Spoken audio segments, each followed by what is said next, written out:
ਬੇਨਤੀ ਕਰਦਾ ਕਿ ਭੈਣ ਜੀ ਗੁਰਮੀਤ ਕੌਰ ਜੀ ਸਟੇਜ 'ਤੇ ਆਉਣ, ਉਹ ਆਪਣੇ ਵਿਚਾਰ ਸੰਗਤਾਂ ਦੇ ਨਾਲ ਸਾਂਝੇ ਕਰਨ ਜੀ। ਵਾਹਿਗੁਰੂ ਜੀ ਕਾ ਖਾਲਸਾ, ਵਾਹਿਗੁਰੂ ਜੀ ਕੀ ਫਤਿਹ।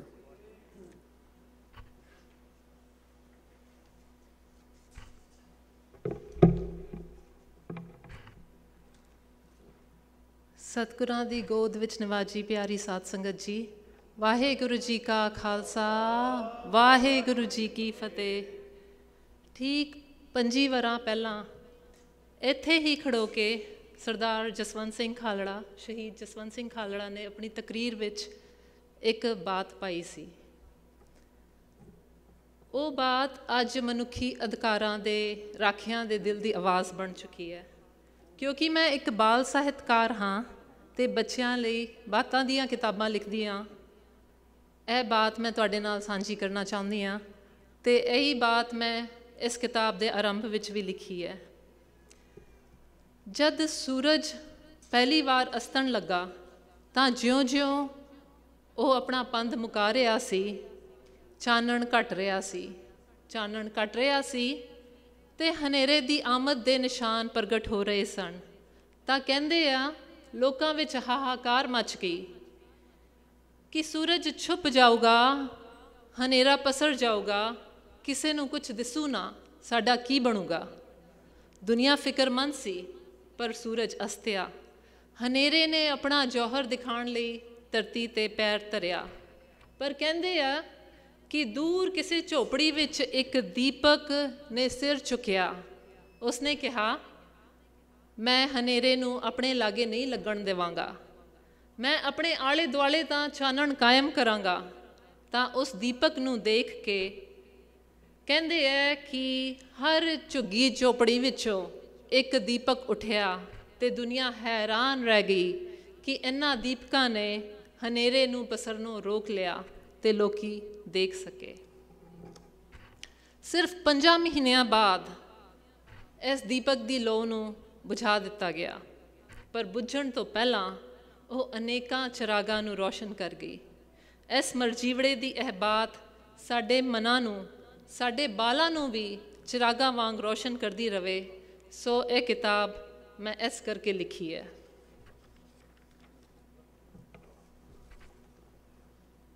ਇਹ ਕਿਤਾਬ ਮਰਜੀਵੜਾ। ਇਹਨਾਂ 25 ਵਰ੍ਹਿਆਂ ਵਿੱਚ ਇੱਕ ਪੂਰੀ ਪੀੜ੍ਹੀ ਇਸ ਜਹਾਨ ਤੋਂ ਕੂਚ ਕਰ ਚੁੱਕੀ ਹੈ। ਜਸਵੰਤ ਸਿੰਘ ਖਾਲੜਾ ਨੇ ਜੋ ਕਾਜ ਆਰੰਭਿਆ ਸੀ ਉਹ ਉੱਥੇ ਹੀ ਖਲੋਤਾ ਦਿਸਦਾ ਹੈ। ਜਿਨ੍ਹਾਂ 25,000 ਮਾਵਾਂ ਲਈ ਉਹਨੇ ਇਨਸਾਫ ਦੀ ਗੁਹਾਰ ਲਾਈ ਸੀ, ਜਿਨ੍ਹਾਂ ਦੇ ਲਾਪਤਾ ਪੁੱਤਾਂ ਅਤੇ ਧੀਆਂ ਲਾਵਾਰਿਸ ਕਹਿ ਕੇ ਸਾੜੇ ਜਾ ਚੁੱਕੇ ਸਨ, ਉਹ ਵੀ ਇੱਕ ਇੱਕ ਕਰਕੇ ਇੱਥੋਂ ਚੱਲ ਵਸੀਆਂ। ਇੱਕੋ ਜ਼ਿਲ੍ਹੇ ਅੰਮ੍ਰਿਤਸਰ ਜਿੱਥੇ ਦੀਆਂ ਦਸਤਾਵੇਜ਼ਾਂ ਜਸਵੰਤ ਸਿੰਘ ਨੇ ਨਸ਼ਰ ਕੀਤੀਆਂ ਸੀ, ਉਹਨਾਂ ਨੂੰ ਛੱਡ ਕੇ ਸਾਰੇ ਰੈਕੋਰਡਸ ਸੀਲ ਕਰ ਦਿੱਤੇ ਗਏ। ਹਾਂ, ਅਸੀਂ ਸਾਰੇ ਜਿਨ੍ਹਾਂ ਨੇ 84 ਤੋਂ ਲੈ ਕੇ 95 ਆਪਣੇ ਪਿੰਡੇ 'ਤੇ ਹੰਡਾਇਆ ਹੈ, ਜਾਣਦੇ ਹਾਂ ਕਿ ਪੰਜਾਬ ਵਿੱਚ ਵੱਡੇ ਪੱਧਰ 'ਤੇ ਨਸਲਕੁਸ਼ੀ ਹੋਈ, ਪਰ ਅਸੀਂ ਦੁਨੀਆ ਨੂੰ ਇਹਦੇ ਸਬੂਤ ਵੀ ਨਾ ਦੇ ਸਕੇ, ਜਿੱਦਾਂ ਤਰਲਾ ਜਸਵੰਤ ਸਿੰਘ ਇਸ ਮੁਕਾਮ 'ਤੇ ਕਰਕੇ ਗਿਆ ਸੀ। ਅਸੀਂ ਤਾਂ ਸਬੂਤ ਵੀ ਨਾ ਦੇ ਸਕੇ, ਪਰ ਜਰਵਾਣਿਆਂ ਨੇ ਅਗਲੀ ਚਾਲ ਵੀ ਚੱਲ ਦਿੱਤੀ। ਉਹ ਹੈ ਯਾਦਕੁਸ਼ੀ, ਜਿਹਨੂੰ ਅੰਗਰੇਜ਼ੀ ਵਿੱਚ ਮੈਮੋਰੀਸਾਈਡ ਕਹਿੰਦੇ ਆ। ਹੌਲੀ ਹੌਲੀ ਗਵਾਹ ਮਰ ਮੁੱਕ ਜਾਣਗੇ, ਸਬੂਤਾਂ ਦੀਆਂ ਫਾਈਲਾਂ ਸੜ ਗਲ ਜਾਣਗੀਆਂ ਅਤੇ ਅਸੀਂ ਭੁੱਲ ਜਾਵਾਂਗੇ ਕਿ ਸਾਡੇ ਵਡੇਰਿਆਂ ਨਾਲ ਕੀ ਵਾਪਰਿਆ ਸੀ, ਅਤੇ ਇਤਿਹਾਸ ਦੇ ਤਾਰੀਖ ਦੇ ਪੱਤਰੇ ਇੱਧਰ ਉੱਧਰ ਖਿੰਡ ਪੁੰਡ ਜਾਣਗੇ। ਅਤੇ ਆਪਣੇ ਇਤਿਹਾਸ ਨੂੰ ਵਿਸਾਰਨਾ, ਆਪਣੇ ਨਾਇਕਾਂ ਨੂੰ ਵਿਸਾਰਨਾ, ਆਪਣੀਆਂ ਕਦਰਾਂ ਕੀਮਤਾਂ ਨੂੰ ਖੂੰਜੇ ਲਾਉਣਾ ਸਾਡੇ ਪਤਨ ਦਾ ਕਾਰਨ ਬਣ ਚੁੱਕਿਆ ਹੈ। ਅੰਗਰੇਜ਼ੀ ਦੀ ਇੱਕ ਅਖਾਣ ਹੈ, You don't know where you're going until you know where you're coming from। ਆਪਣੇ 20ਵੀਂ ਸਦੀ ਦੇ ਇਤਿਹਾਸ ਨੂੰ ਜਾਣੇ ਬਗੈਰ ਆਪਾਂ 21ਵੀਂ ਸਦੀ ਵਿੱਚ ਪੈਰ ਧਰ ਕੇ ਦਿਸ਼ਾਹੀਨ ਜਿਵੇਂ ਹੋ ਕੇ ਰਹਿ ਗਏ ਹਾਂ। 84 ਨੂੰ ਵਾਪਰਿਆ ਅੱਜ 36 ਵਰ੍ਹੇ ਅਤੇ ਜਸਵੰਤ ਸਿੰਘ ਦੀ ਸ਼ਹਾਦਤ ਦੇ 25 ਸਾਲ ਹੋ ਗਏ ਨੇ। ਮੈਂ ਕਈ ਸਾਲਾਂ ਤੋਂ ਇਹ ਸੋਚਦੀ ਆ ਰਹੀ ਹਾਂ ਕਿ ਅਸੀਂ ਬੱਚਿਆਂ ਨੂੰ ਇਹਨਾਂ ਦੋਵਾਂ ਬਾਰੇ ਦੱਸੇ ਬਗੈਰ ਕਿਤੇ ਇਹਨਾਂ ਜ਼ਖਮਾਂ ਨੂੰ ਆਪਣੇ ਨਾਲ ਹੀ ਲੈ ਕੇ ਨਾ ਤੁਰ ਜਾਈਏ। ਸੋ ਇਸ ਕਰਕੇ ਮੈਂ ਕਿਤਾਬ ਲਿਖੀ ਹੈ। ਅਮਰੀਕਾ ਕੈਨੇਡਾ ਵਿੱਚ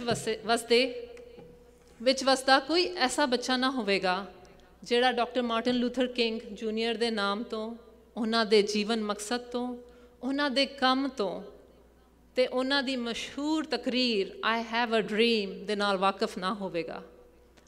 ਪਰ ਸਾਡਿਆਂ ਬੱਚਿਆਂ ਨੂੰ ਤਾਂ ਛੱਡੋ, ਸਾਡੇ ਬਹੁਤੇ ਵੱਡਿਆਂ ਨੂੰ ਵੀ ਨਹੀਂ ਪਤਾ ਕਿ ਸਾਡੀ ਕੌਮ ਵਿੱਚ ਮਨੁੱਖੀ ਹੱਕਾਂ ਦਾ ਅਜਿਹਾ ਅਲੰਬਰਦਾਰ ਹੋਇਆ ਹੈ, ਜੰਮਿਆ ਹੈ। ਮਾਰਟਨ ਲੂਥਰ ਕਿੰਗ ਵਾਂਗੂ ਜਸਵੰਤ ਸਿੰਘ ਵੀ ਇਸ ਗੱਲ ਨਾਲ ਭਲੀ ਭਾਂਤੀ ਵਾਕਿਫ ਸੀ ਕਿ ਜਿਹੜਾ ਰਾਹ ਉਸ ਚੁਣਿਆ ਹੈ ਉਸ ਦਾ ਅੰਜਾਮ ਸਿਰਫ ਮੌਤ ਹੈ, ਪਰ ਫਿਰ ਵੀ ਉਹ ਡੋਲਿਆ ਨਹੀਂ। ਮਾਰਟਨ ਲੂਥਰ ਕਿੰਗ ਵਾਂਗੂ ਹੀ ਉਹਨੇ ਸਾਰੇ ਇਨਸਾਫ ਪਸੰਦ ਲੋਕਾਂ ਨੂੰ ਇਕੱਠਾ ਕੀਤਾ, ਉਹਨਾਂ ਨੂੰ ਜੋੜਿਆ ਅਤੇ ਇਸ ਗੱਲ ਦੀ ਪ੍ਰੋੜਤਾ ਕੀਤੀ ਕਿ ਕਿਸੇ ਇੱਕ ਬੰਦੇ ਦਾ ਹੱਕ ਖੋਣਾ ਸਾਰੀ ਮਾਨਵਤਾ ਦਾ ਹੱਕ ਖੋਣ ਦੇ ਬਰਾਬਰ ਹੈ। ਅਤੇ ਸਾਡੇ ਬੱਚੇ ਸਾਡੇ ਆਪਣੇ ਇਸ ਨਾਇਕ ਤੋਂ ਵੀ ਪ੍ਰੇਰਣਾ ਲੈ ਸਕਣ, ਇਸ ਕਰਕੇ ਮੈਂ ਇਹ ਕਿਤਾਬ ਲਿਖੀ ਹੈ। ਇਹ ਕਿਤਾਬ ਤੱਥਾਂ ਤੇ ਪ੍ਰਮਾਣਾਂ ਸਹਿਤ ਪੇਸ਼ ਕੀਤੀ ਇੱਕ ਕਲਾਤਮਕ ਪਰ ਇਤਿਹਾਸਿਕ ਦਸਤਾਵੇਜ਼ ਹੈ ਜੋ ਦੱਸਦੀ ਹੈ ਕਿ ਇਸ ਮਰਜੀਵੜੇ ਦੀ ਸ਼ਖਸੀਅਤ ਕਿਵੇਂ ਘੜੀ ਗਈ। ਪਰਿਵਾਰਿਕ ਸੰਗ੍ਰਹਿ ਵਿੱਚੋਂ ਲਿੱਤੀਆਂ ਤਸਵੀਰਾਂ ਸਦਕੇ ਇਸ ਨਾਇਕ ਦੇ ਜੀਵਨ ਨਾਲ ਬੱਚਿਆਂ ਦੀ ਗੂੜੀ ਸਾਂਝ ਪਵੇਗੀ। ਸੋਹਣੇ ਰੰਗਦਾਰ ਚਿੱਤਰਾਂ ਅਤੇ ਨਕਸ਼ਿਆਂ ਨਾਲ ਬੱਚਿਆਂ ਨੂੰ ਕਦੇ ਨਾ ਵਿਸਰ ਜਾਣ ਵਾਲੀ ਕਹਾਣੀ, ਬਿਰਤਾਂਤ ਅਤੇ ਇਤਿਹਾਸ ਬੋਝ ਨਹੀਂ, ਇੱਕ ਖੂਬਸੂਰਤ ਸਫ਼ਰ ਵਾਂਗ ਜਾਪੇਗਾ। ਇਸ ਕਿਤਾਬ ਨੂੰ ਪੜ੍ਹਦਿਆਂ ਬਾਲ ਪੰਜਾਬ ਦੇ ਕਈ ਦਹਾਕਿਆਂ ਦੇ ਇਤਿਹਾਸ ਨੂੰ ਜੀਵੇਗਾ। ਇਤਿਹਾਸ ਵੀ ਉਹ ਜਿਸ ਦਾ ਕੌੜਾ ਸੱਚ ਉਹਨਾਂ ਨੂੰ ਬਾਲਾਂ ਨੂੰ ਝੰਜੋੜ ਕੇ ਰੱਖ ਦੇਵੇਗਾ ਅਤੇ ਉਹਨਾਂ ਦੇ ਮਨਾਂ ਨੂੰ ਆਪਣੀ ਮਾਂ ਭੋਈ ਦੇ ਨਾਲ, ਉਸ ਦੇ ਪ੍ਰੇਮ ਦੇ ਨਾਲ ਅਤੇ ਉਸ ਦੇ ਪ੍ਰਤੀ ਜ਼ਿੰਮੇਵਾਰੀ ਦੇ ਨਾਲ ਜੋੜੇਗਾ। ਅੱਜ ਜਦੋਂ ਭਾਰਤ ਵਿੱਚ ਹੀ ਨਹੀਂ ਸਗੋਂ ਮਾਨਵੀ ਹੱਕਾਂ ਦਾ ਘਾਣ, ਮਾਨਵੀ ਹੱਕਾਂ ਦਾ ਹੋਕਾ ਦੇਣ ਵਾਲੇ ਵਿਕਸਿਤ ਦੇਸ਼ਾਂ ਵਿੱਚ ਵੀ ਹੋ ਰਿਹਾ ਹੈ, ਤਾਂ ਇਸ ਜੀਵਨ ਗਾਥਾ ਦਾ ਨੌਜਵਾਨਾਂ ਦੇ ਸਨਮੁਖ ਹੋਣਾ ਹੋਰ ਵੀ ਢੁਕਵਾਂ ਹੈ, ਹੋਰ ਵੀ ਮਾਇਨੇ ਰੱਖਦਾ ਹੈ। ਇਸ ਸਮੇਂ ਇਹ ਅਤ ਜ਼ਰੂਰੀ ਹੈ ਕਿ ਸਾਡੇ ਬੱਚੇ ਮਨੁੱਖੀ ਹੱਕਾਂ ਲਈ ਆਵਾਜ਼ ਬੁਲੰਦ ਕਰਨ ਅਤੇ ਨਾ ਸਿਰਫ ਆਪਣੇ ਲਈ ਸਗੋਂ ਸਾਰੀ ਕਾਇਨਾਤ ਲਈ ਰੰਗ, ਨਸਲ, ਜ਼ਾਤ ਪਾਤ, ਸਮਾਜਿਕ ਰੁਤਬੇ ਤੋਂ ਉੱਪਰ ਉੱਠ ਕੇ ਹਰ ਇਨਸਾਨ ਨੂੰ ਉਸਦੇ ਜੀਉਣ ਦਾ ਹੱਕ ਅਤੇ ਉਸਦਾ ਬਣਦਾ ਮਾਣ ਦਿਵਾਉਣ। ਮੇਰਾ ਸੁਪਨਾ ਹੈ ਕਿ ਇਨਸਾਨੀ ਹਕੂਕ ਦਾ ਕਦਰਦਾਨ ਹਰ ਨੌਜਵਾਨ ਇਸ ਕਿਤਾਬ ਨੂੰ ਜ਼ਰੂਰ ਪੜ੍ਹੇ ਅਤੇ ਇਸ ਮਰਜੀਵੜੇ ਦੇ ਜੀਵਨ ਤੋਂ ਪ੍ਰੇਰਣਾ ਲੈ ਸਕੇ ਅਤੇ ਉੱਥੇ ਨਾਲ ਹੀ ਪੰਜਾਬ ਦੇ 20ਵੀਂ ਸਦੀ ਦੇ ਦਰਦਨਾਕ ਇਤਿਹਾਸ ਨਾਲ ਵੀ ਜਾਣੂ ਹੋ ਸਕੇ। ਮੈਂ ਇਸ ਲਈ ਇਹ ਕਿਤਾਬ ਪੰਜਾਬੀ ਅਤੇ ਅੰਗਰੇਜ਼ੀ ਦੋਵਾਂ ਵਿੱਚ ਲਿਖੀ ਹੈ।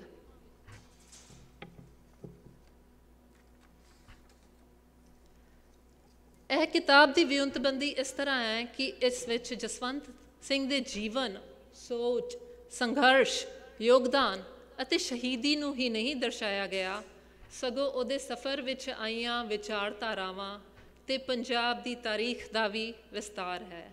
ਜਿਵੇਂ ਦੇਸ਼ ਦੀ ਆਜ਼ਾਦੀ ਦੀ ਜੱਦੋ-ਜਹਿਦ, ਕਾਮਾਗਾਤਾ ਮਾਰੂ, 1947 ਦੀ ਪੰਜਾਬ ਦੀ ਵੰਡ, 1965 ਅਤੇ 71 ਦੀ ਜੰਗ, ਪੰਜਾਬੀ ਸੂਬੇ ਦੇ ਨਾਂ 'ਤੇ 1966 ਵਿੱਚ ਪੰਜਾਬ ਦੀ ਦੁਬਾਰਾ ਵੰਡ, 1975 ਦੀ ਐਮਰਜੈਂਸੀ, 1978 ਦਾ ਖੂਨੀ ਸਾਕਾ, ਅਨੰਦਪੁਰ ਸਾਹਿਬ ਦਾ ਮਤਾ, ਸਿੱਖ ਸੰਘਰਸ਼, ਧਰਮ ਯੁੱਧ ਮੋਰਚਾ ਅਤੇ ਜੂਨ 84 ਦਾ ਨੀਲਾ ਤਾਰਾ ਸਾਕਾ ਅਤੇ ਨਵੰਬਰ 1984 ਦਾ ਸਿੱਖ ਕਤਲੇਆਮ ਅਤੇ ਉਸ ਤੋਂ ਬਾਅਦ ਦੀਆਂ ਗੁੰਮਸ਼ੁਦਗੀਆਂ ਅਤੇ ਫਿਰ ਇਸ ਸਭ ਬਿਰਤਾਂਤ ਵਿੱਚ ਜਸਵੰਤ ਸਿੰਘ ਦਾ ਬਚਪਨ ਤੋਂ ਸ਼ਹਾਦਤ ਤੱਕ ਦਾ ਸਫ਼ਰ, ਇਹ ਸਭ ਇੱਕ ਕਹਾਣੀ ਦੇ ਰੂਪ ਵਿੱਚ ਮੌਜੂਦ ਹੈ।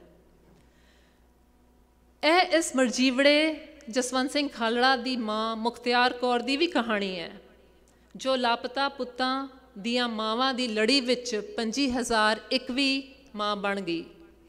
ਇਹ ਬਾਪੂ ਕਰਤਾਰ ਸਿੰਘ ਦੀ ਵੀ ਕਹਾਣੀ ਹੈ, ਜਿਹਦੇ ਪਿਤਾ ਨੇ ਆਪਣੀ ਜਵਾਨੀ ਤੇ ਆਪਣਾ ਜੀਵਨ ਉਸ ਦੇਸ਼ ਦੀ ਆਜ਼ਾਦੀ ਲਈ ਵਾਰਿਆ ਜਿਸ ਦੇਸ਼ ਦੇ ਆਜ਼ਾਦ ਨਿਜ਼ਾਮ ਨੇ ਫਿਰ ਉਸ ਦੇ ਪੋਤਰੇ ਦਾ ਹੀ ਬੇਰਹਿਮੀ ਨਾਲ ਕਤਲ ਕਰਨਾ ਸੀ। ਇਹ ਬੀਬੀ ਪਰਮਜੀਤ ਕੌਰ ਦੀ ਵੀ ਕਹਾਣੀ ਹੈ, ਜੋ ਇੱਕ ਮਸ਼ਾਲਚੀ ਬਣ ਇਨਸਾਫ ਦੀ ਜੰਗ ਲੜਦੀ ਰਹੀ, ਜਿਹਦੀਆਂ ਬੇਰੋਕ ਸਰਗਰਮੀਆਂ ਨੇ ਹਜ਼ਾਰਾਂ ਹੀ ਗੁੰਮਸ਼ੁਦਗੀਆਂ ਤੇ ਗੈਰ ਕਾਨੂੰਨੀ ਕਤਲੇ-ਆਮ ਦੀ ਸੱਚਾਈ ਤੋਂ ਸਰਕਾਰ ਦਾ ਮੁਨਕਰ ਹੋਣਾ ਨਾਮੁਮਕਿਨ ਕਰ ਦਿੱਤਾ। ਇਹ 20ਵੀਂ ਸਦੀ ਦੇ ਪੰਜਾਬ ਦੀ ਕਹਾਣੀ ਹੈ। ਕਿਤਾਬ ਦੇ ਆਰੰਭ ਦੀ ਤਰ੍ਹਾਂ ਕਿਤਾਬ ਦਾ ਅੰਤ ਵੀ ਇੱਕ ਬਾਤ ਨਾਲ ਹੁੰਦਾ ਹੈ। ਜਦੋਂ ਵੀ ਇਨਸਾਫ ਲੈਣੋਂ ਅਸਮਰਥ ਕੋਈ ਲਾਚਾਰ ਬੰਦਾ ਇਹ ਕਹਿੰਦਾ ਕਿ ਜਸਵੰਤ ਸਿੰਘ ਦੀ ਕੋਸ਼ਿਸ਼ ਤਾਂ ਬੇਇਨਸਾਫੀ ਦੇ ਸਾਗਰ ਵਿੱਚ ਇੱਕ ਬੂੰਦ ਦੀ ਨਿਆਈ ਹੈ, ਤੇ ਇਹਦੇ ਕੰਮਾਂ ਕਾਰਾਂ ਬਾਰੇ ਉਹਨਾਂ ਦੀ ਅਹਿਮੀਅਤ ਬਾਰੇ ਸਵਾਲ ਕਰਦਾ, ਤੇ ਜਸਵੰਤ ਸਿੰਘ ਉਹਨੂੰ ਇਹ ਬਾਤ ਸੁਣਾਉਂਦਾ। ਇੱਕ ਵਾਰ ਜੰਗਲ ਵਿੱਚ ਅੱਗ ਲੱਗ ਗਈ। ਚਿੜੀ ਆਪਣੀ ਚੁੰਝ ਵਿੱਚ ਪਾਣੀ ਦੀਆਂ ਬੂੰਦਾਂ ਭਰ ਕੇ ਆਵੇ ਤੇ ਬਾਰ-ਬਾਰ ਅੱਗ ਉੱਤੇ ਪਾਈ ਜਾਵੇ। ਕਿਸੇ ਨੇ ਉਸ ਨੂੰ ਪੁੱਛ ਲਿਆ, ਚਿੜੀਏ ਚਿੜੀਏ ਐਦਾਂ ਅੱਗ ਬੁਝ ਜਾਊ? ਚਿੜੀ ਕਹਿੰਦੀ, 3 ਤਰ੍ਹਾਂ ਦੇ ਜੀ ਇਸ ਅੱਗ ਨਾਲ ਜੁੜੇ ਹੋਏ ਨੇ।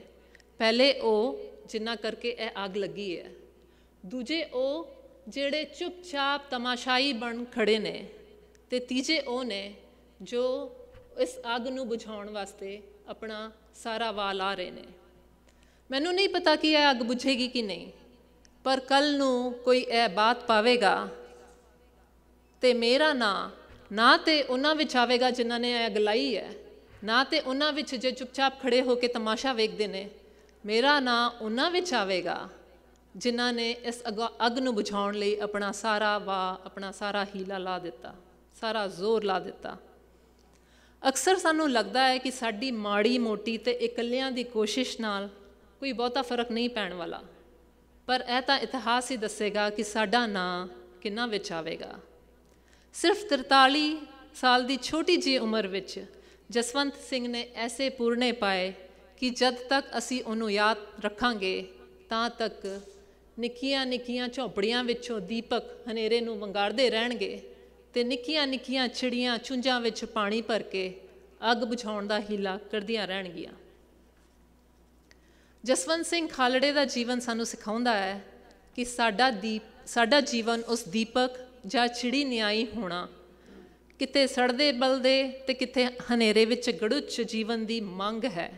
ਇਹੀ ਸਾਡੇ ਬਾਬੇ ਨਾਨਕ ਦਾ ਫਲਸਫਾ ਹੈ, ਇਹੀ ਉਹਨਾਂ ਦੀ ਦਿੱਤੀ ਜੀਵਨ ਜਾਚ ਹੈ। 25,000 ਬਾਲ ਇਸ ਕਿਤਾਬ ਤੋਂ ਪ੍ਰੇਰਣਾ ਲੈ ਕੇ ਚਿੜੀ ਜਾਂ ਦੀਪਕ ਨਿਆਈ ਬਣ ਸਕਣ। ਮੈਂ ਇਹ ਕਿਤਾਬ ਇਸ ਲਈ ਉਹਨਾਂ ਲਈ, ਤੁਹਾਡੇ ਲਈ, ਆਪਣੇ ਲਈ, ਸਭਨਾਂ ਲਈ ਲਿਖੀ ਹੈ। ਅੰਤ ਵਿੱਚ ਮੈਂ ਪਿੱਪਲ ਦੀ ਟੀਮ ਦਾ, ਪਿੱਪਲ ਜਿਹੜੀ ਸਾਡੀ ਸੰਸਥਾ ਹੈ, partnership in promoting Punjabi art and literature, ਉਸ ਦਾ, ਖਾਲੜਾ ਪਰਿਵਾਰ ਦਾ, ਆਪਣੇ ਪਰਿਵਾਰ ਦਾ ਤੇ ਆਪਣੇ ਮਿੱਤਰਾਂ ਦਾ ਜੋ ਇਸ ਕੰਮ ਵਿੱਚ ਸਹਾਈ ਹੋਏ, ਤਹੇ ਦਿਲ ਤੋਂ ਧੰਨਵਾਦ ਕਰਦੀ ਹਾਂ। ਤੇ ਓਨਟਾਰੀਓ ਖਾਲਸਾ ਦਰਬਾਰ ਤੇ ਵਰਲਡ ਸਿੱਖ ਆਰਗੇਨਾਈਜੇਸ਼ਨ ਦੀ ਵੀ ਸ਼ੁਕਰਗੁਜ਼ਾਰ ਹਾਂ, ਜਿਨ੍ਹਾਂ ਨੇ ਇਸ ਕਿਤਾਬ ਦੀ ਚੱਟ ਵਾਸਤੇ ਇਸ ਇਤਿਹਾਸਿਕ ਥਾਂ 'ਤੇ ਮੈਨੂੰ ਸੱਦਿਆ। ਤੇ ਹੁਣ ਬੀਬਾ ਗੁਰਮੀਤ ਕੌਰ ਦੀ ਧੀ ਬੀਬਾ ਲਿਵ ਕੌਰ, ਜਿਨ੍ਹਾਂ ਨੇ 9 ਸਾਲਾਂ ਵਿੱਚੋਂ ਮੇਰੇ ਤੋਂ 10 ਕਿਤਾਬਾਂ ਲਿਖਵਾਈਆਂ ਹਨ, ਉਹਨਾਂ ਨੂੰ ਬੇਨਤੀ ਕਰਦੀ ਹਾਂ ਕਿ 2 ਕਵਿਤਾਵਾਂ ਆਪ ਜੀ ਦੇ ਨਾਲ ਸਾਂਝੀਆਂ ਕਰਨ। ਭੁੱਲਾਂ ਚੁੱਕਾਂ ਦੀ ਖਿਮਾ। ਵਾਹਿਗੁਰੂ ਜੀ ਕਾ ਖਾਲਸਾ, ਵਾਹਿਗੁਰੂ ਜੀ ਕੀ ਫਤਿਹ।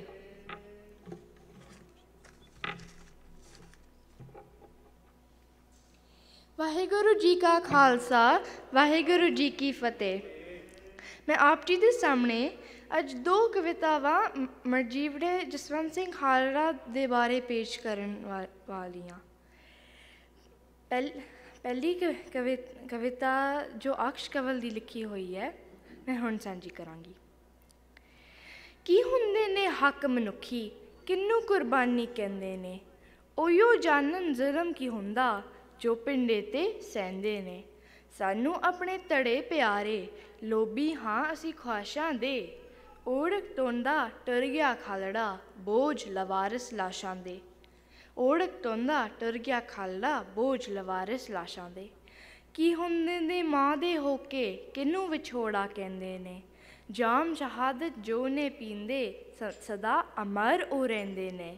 ਲਹੂ ਚਿੱਟਾ ਜਦ ਹੋ ਜਾਂਦਾ ਹੈ ਫਿਰ ਟੁੱਟਦੇ ਸਬਰ ਆਕਾਸ਼ਾਂ ਦੇ। ਓੜਕ ਤੁੰਦਾ ਟੁਰ ਗਿਆ ਖਾਲੜਾ ਬੋਝ ਲਵਾਰਸ ਲਾਸ਼ਾਂ ਦੇ। ਦੂਜੀ ਕਵਿਤਾ ਜੋ ਕਿ ਮਨਬੀਰ ਸਿੰਘ ਮਾਨ ਦੀ ਲਿਖੀ ਹੋਈ ਹੈ ਮੈਂ ਪੇਸ਼ ਕਰਾਂਗੀ।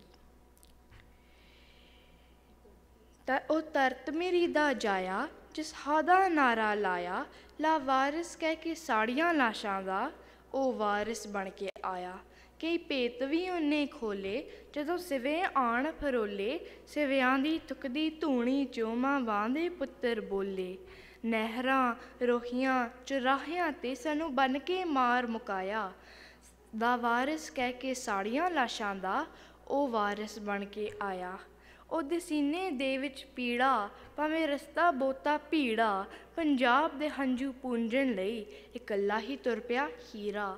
ਸੀ ਸਿੜੜੀ 'ਤੇ ਬੇਖੌਫ ਬੜਾ ਭਾਵੇਂ ਕਈਆਂ ਨੇ ਧਮਕਾਇਆ। ਲਾ ਵਾਰਿਸ ਕਹਿ ਕੇ ਸਾੜੀਆਂ ਲਾਸ਼ਾਂ ਦਾ ਉਹ ਵਾਰਿਸ ਬਣ ਕੇ ਆਇਆ। ਹੋਈ ਹਾਕਮਾਂ ਨੂੰ ਤਕਲੀਫ ਬੜੀ ਉਹਨੂੰ ਰੋਕਣ ਦੀ ਤਜਵੀਜ਼ ਕਰੀ। ਉਹ ਵੀ ਇਹ ਸੱਚ ਜਾਣਦਾ ਕਿ ਰਾਹਾਂ ਵਿੱਚ ਹੈ ਮੌਤ ਖੜੀ। ਹੱਸ ਹੱਸ ਕੇ ਮੌਤ ਵਿਆਹ ਲਿੱਤੀ ਉਹ ਰੱਤਾ ਵੀ ਨਾ ਘਬਰਾਇਆ। ਲਾ ਵਾਰਿਸ ਕਹਿ ਕੇ ਸਾੜੀਆਂ ਲਾਸ਼ਾਂ ਦਾ ਉਹ ਵਾਰਿਸ ਬਣ ਕੇ ਆਇਆ। ਲਾ ਵਾਰਿਸ ਕਹਿ ਕੇ ਸਾੜੀਆਂ ਲਾਸ਼ਾਂ ਦਾ ਉਹ ਵਾਰਿਸ ਬਣ ਕੇ ਆਇਆ। ਵਾਹਿਗੁਰੂ ਜੀ ਕਾ ਖਾਲਸਾ ਵਾਹਿਗੁਰੂ ਜੀ ਕੀ